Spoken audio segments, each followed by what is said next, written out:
Afternoon, evening. Welcome to a day late, I'm sorry, again, 24th of March 1999, and this is me reading letters that my father, late father Jimmy Hodge, who was a journalist here in Kent, wrote every day of the year in 1999 as a prelude to the millennium. Today it was the 24th. He said, range of stories, I guess, as there always are.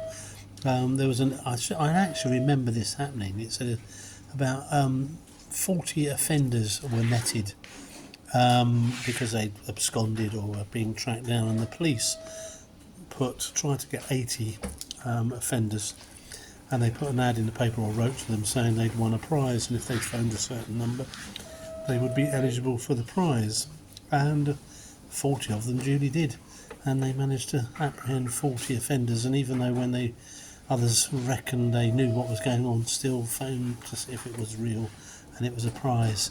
So that was a quite strange thing.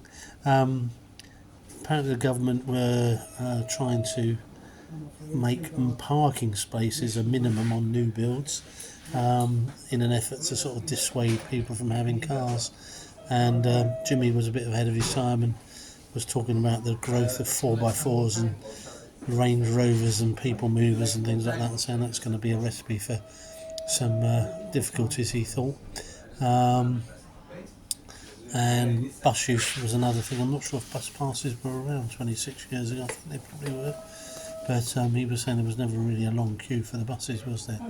So yeah, it's a bit of a strange thing, really. Dad was saying he was once a delivery boy in Dulwich Village, 1946-47, but gave it up after an attempt to seduce him was made by a local lady who had increasingly less clothes on to wear when he turned up. So he fled, and he's wondering whether the new thing, bear in mind, new thing of supermarkets starting to offer or beginning to think about offering home delivery services. Now, if one thinks about the whole range of supermarket deliveries, Whooshes, you can get Uber Eats, deliveries that came to the fore in pandemic times 26 years ago, not home deliveries, so that's quite something, isn't it, really?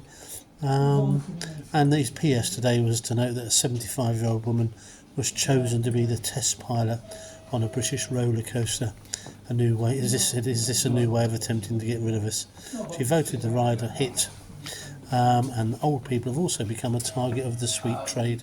Someone has produced a Jelly Atrix, an aged copy of Jelly Babies that came in twos, boys and girls. So, another thing, sorry. Anyway, greetings from my hospital, still here. Thanks for watching, and mind, here you go.